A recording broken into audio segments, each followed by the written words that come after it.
Okay, this is Mrs. Murdock, and I'm going to be talking about cell cycle regulation.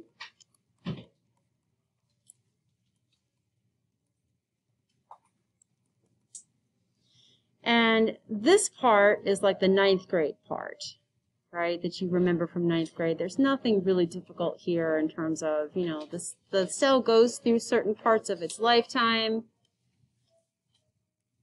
There's an M phase where it goes through mitosis. There's a G1 phase where it's growing. There's an S phase where it copies its DNA.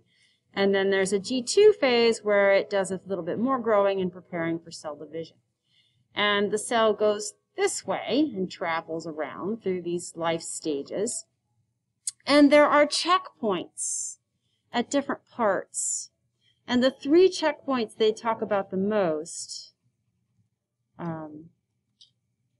in your textbook and in the materials that I've given you are the M checkpoint, the G1 checkpoint, and the G2 checkpoints. And a checkpoint is just a time in the cell's life cycle where, in order to proceed past the checkpoint, certain chemicals have to be active. And there's several chemicals that they talk about in the textbook and in the videos. And the one that we're really going to concentrate on the most is the M checkpoint, because that's what that graph in the cell cycle program is talking about. So what you have to connect this to, I mean, this is just a pie chart that's showing you phases of the life cycle of the cell and indicates that there are certain places where the cell has to stop. And if the right conditions in the environment aren't right, or the right conditions inside the cell aren't right, or the chemical signals that are supposed to tell the cell to do something aren't there, then it can't go past that point, right? So if we look at the graph that they gave you in the cell cycle POGL, and that's also in the textbook, time is on this axis, and concentration of molecules is over here. And there's 3 different molecules. I'm going to use 3 different colors that they're tracking for you. One of them is called a cyclin. I'm going to make the cyclin a red line. And one is called a CDK. A CDK, which is an acronym for cyclin-dependent kinase. Cyclin-dependent kinase. And I'm going to make that blue. And then finally, there's something called an MPF,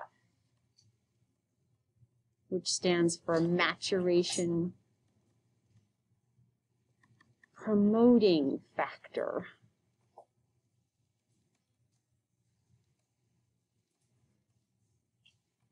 Okay, and I'll make that one black. Okay, so these 2 chemicals here, actually, when they come together and attach to each other, they create the MPF, the Maturation Promoting Factor.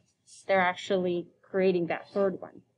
So I'm going to start by making a line for the cyclins, because that'll make sense. A cyclin is a molecule that cycles up and down during the lifetime of the cell.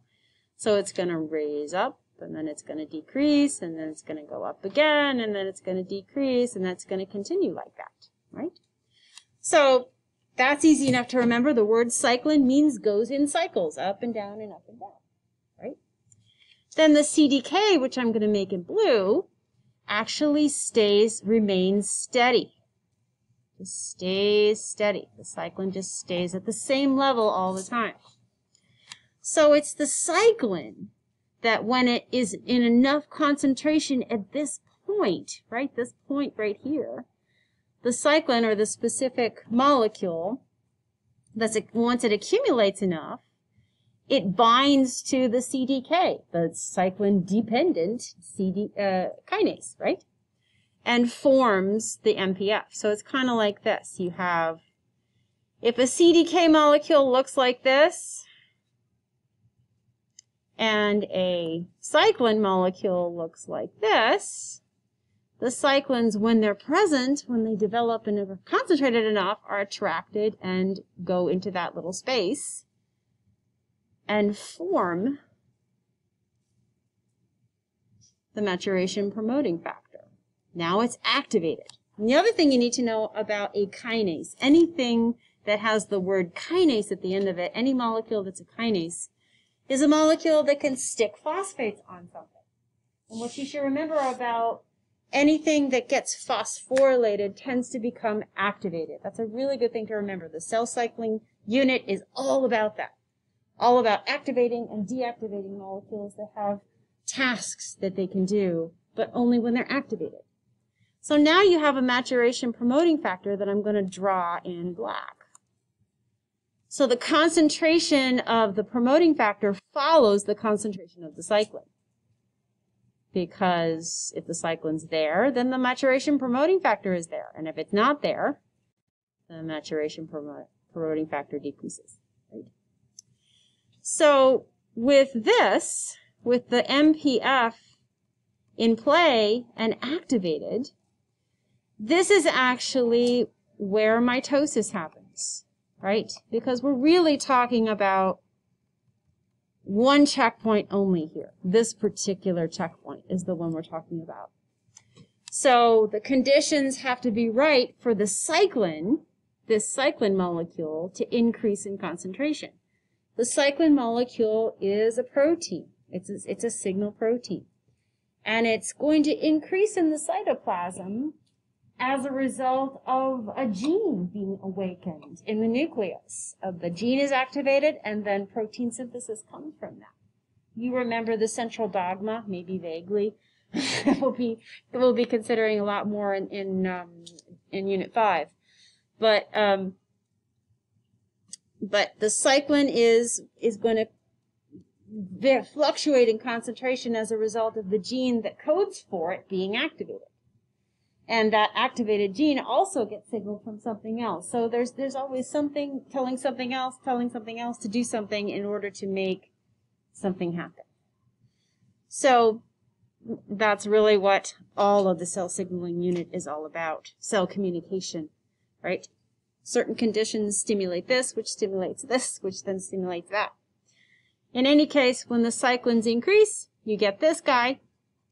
And this activated molecule is then going to do things to the nucleus that's going to make cell division easier. So things like organizing the spindle fibers, right? Organizes the spindle, connects chromosomes